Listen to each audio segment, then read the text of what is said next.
The Bitcoin bull market, it's back on, baby. And of course, that's going to drag the entire cryptocurrency market up with it. But here's a thought for you. What if the bull market never actually ended? What if this was all simply a bear trend mid-cycle in a wider bull market, and that the entire cryptocurrency market, now that it's exiting out of this bearish period, is getting ready for Moontown? Moontown. In this video, I'll break that down for you. Also, I've got some news about the Bitcoin ETF, and the IMF is doubling down on its strongly worded letters towards El Salvador. My name's Lark. Every day I make videos talking about cryptocurrency investing, so if that's a topic that you would like to learn some more about, make sure you subscribe to the channel, gently tap on the thumbs up button for the YouTube algorithm, and click on the notification bell to know when I put out a new video. So let's go ahead and get straight into the charts here. Lots going on here.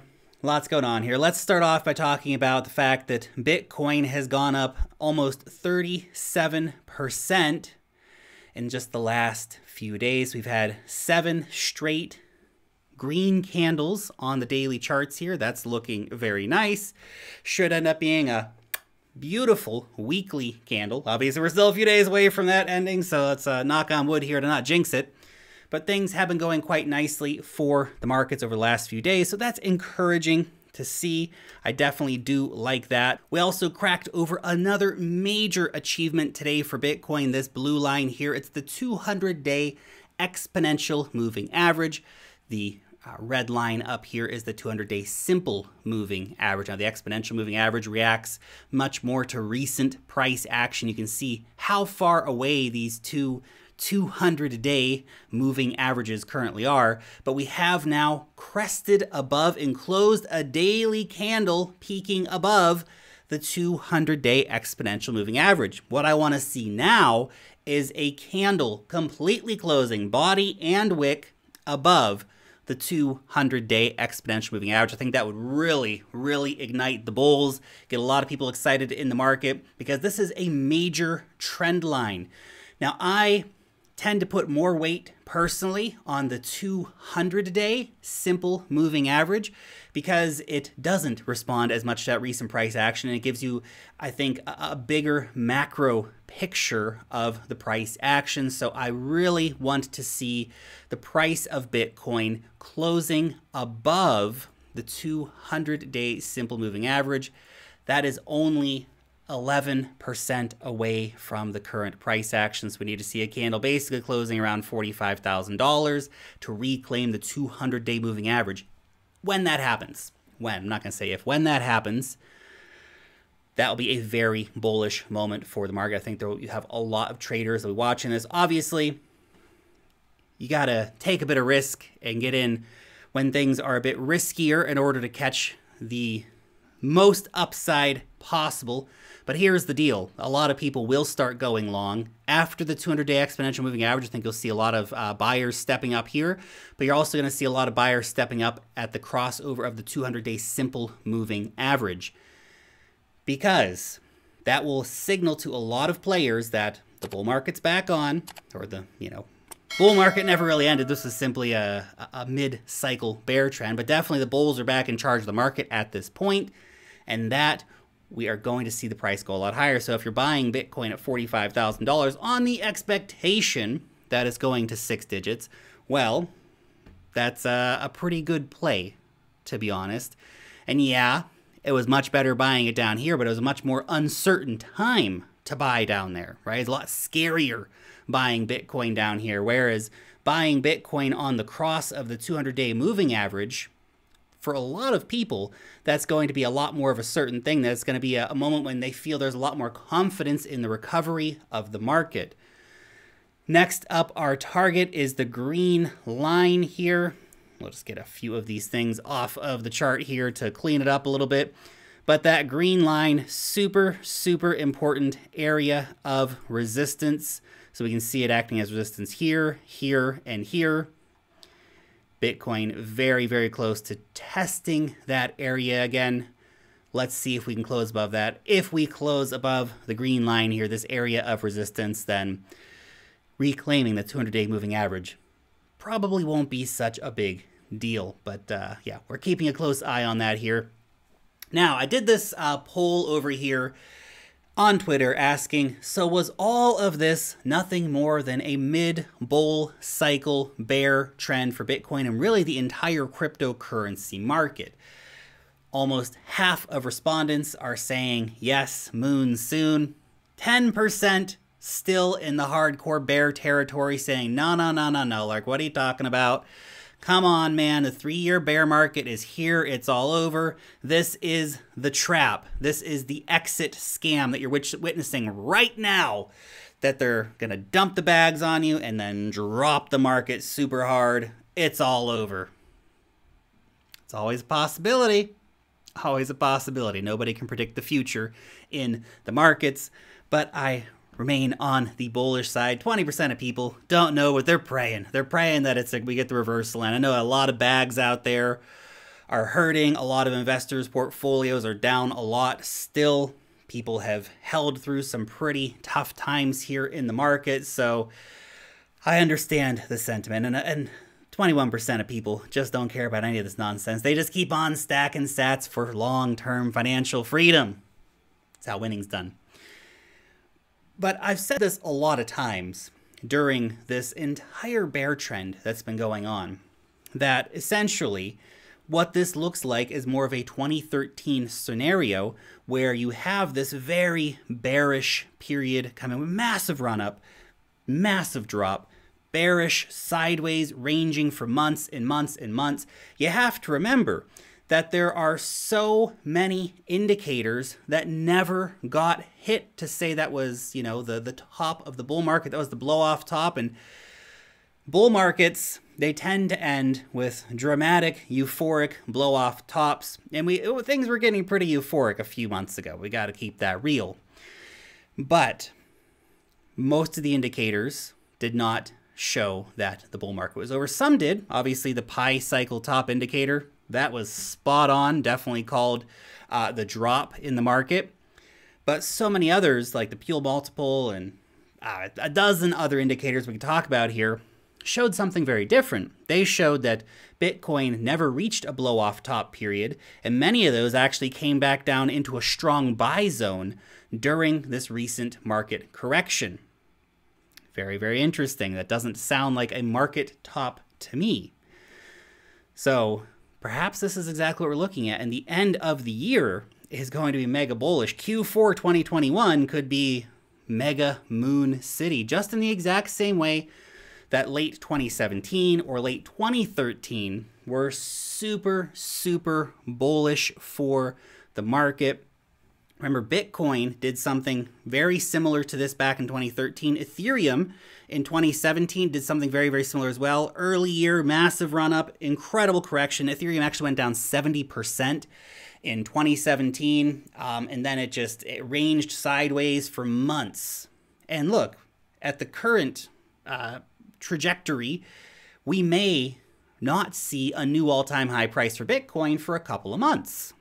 But we could start talking about recovery, reclaiming and trading above these key moving averages, slowly pushing higher before we see some massive catalysts coming in to explode the market. By the way, if you want to earn some sweet, simple, passive income on your cryptocurrencies, check out Celsius. You can get 6.2% on your Bitcoin, 5.35% on your Ethereum, and 8.8% on your stablecoins. And they also support a massive range of other cryptocurrencies that you can lend out over here on their platform. Use the link down below in the description to start your account. You can get a $40 Bitcoin sign-up bonus by using that link. So go ahead and check that out. Just a little funny for you. Goodbye, bears. Goodbyes. Have a nice sleep. We'll see you next time. We'll see you next time. If you know a bear, call a bear in need. Let them know that, you know, we still care about them. We'll see them next time they come around. Anyway, whatever. So here's just a little a thing I wanted to share with you real quick. It's not a big story or anything like that. I just want to share this with you because it's crazy. It's totally crazy. $15.3 million of Bitcoin was moved in just one block the other day. This is insanity. 400,000 Bitcoin removed. The total fee they paid was a third of a Bitcoin. That's quite a bit.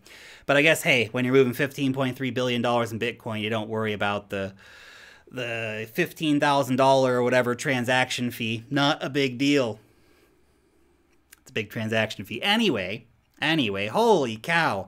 How many times would you double check this transaction before sending it? I mean, I'd be sweating bullets, man. I'd be like, $15 billion transaction. Oh my gosh. It's a lot of money.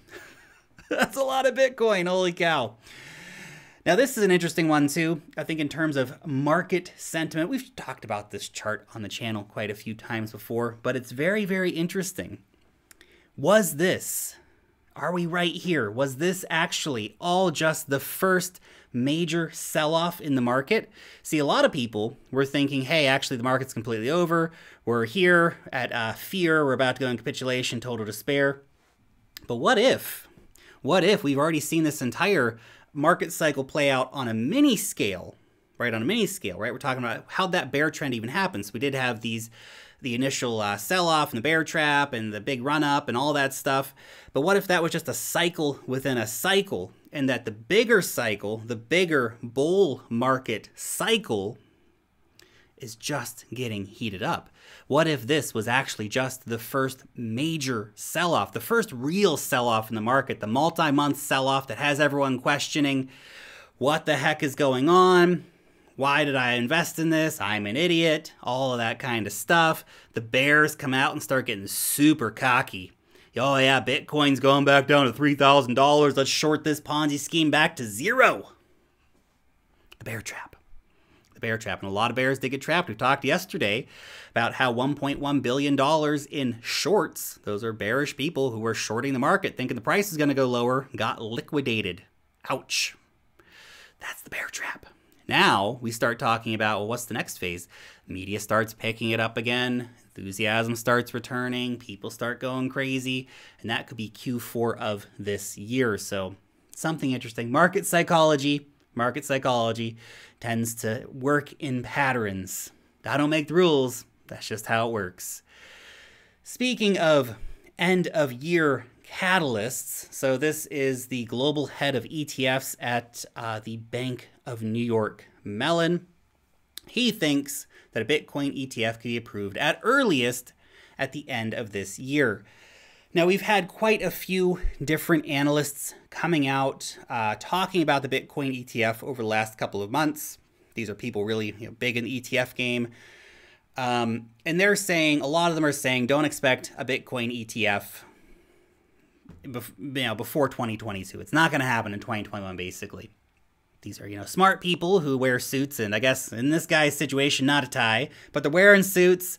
They got bookcases behind them. They're very clever people. So most of these guys are saying 2022 sometime, maybe we'll get a Bitcoin ETF then.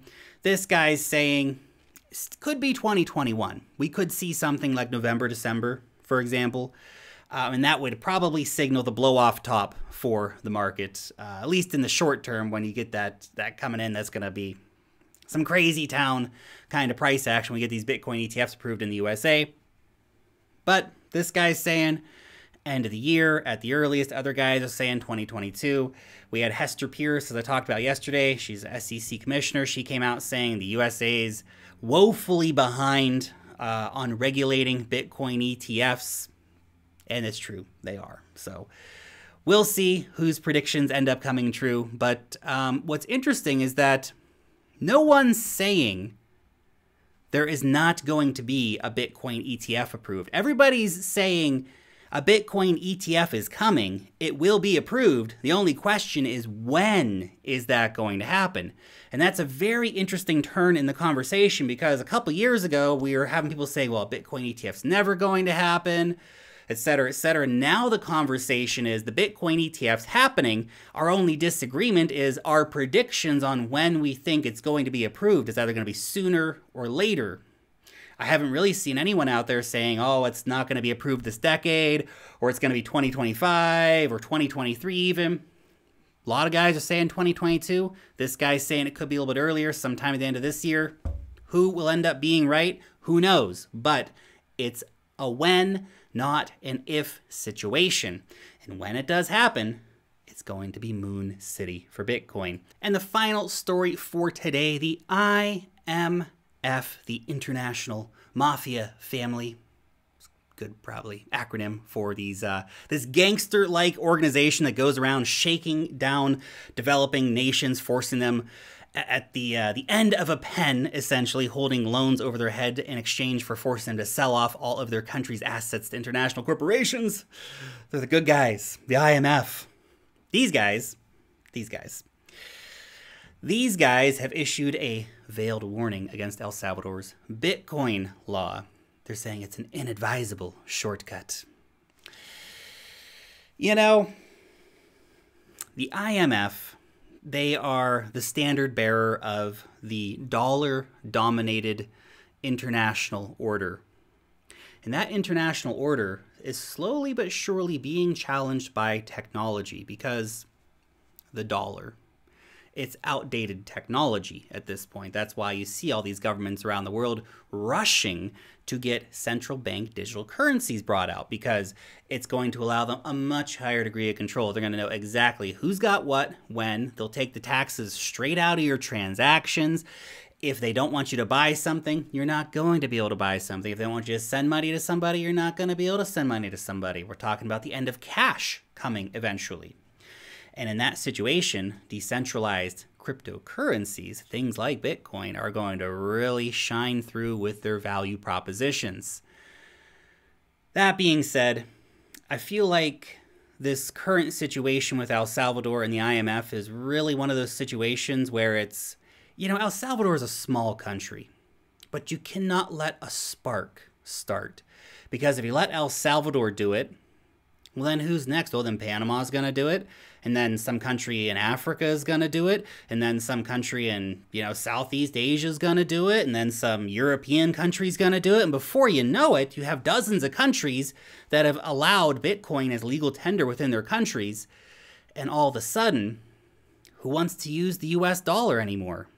And the power of the US dollar is one of the primary international leverage tools that the United States maintains over the globe, right? So losing any bit of power is a big deal.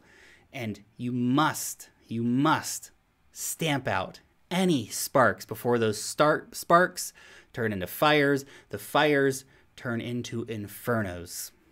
You don't want that to happen if you're the legacy player. If you're the guy holding all the cards, you don't want anybody else to start holding any cards because that becomes a problem for you. So I wish El Salvador the best in their Bitcoin adventure here. It's not going to be easy.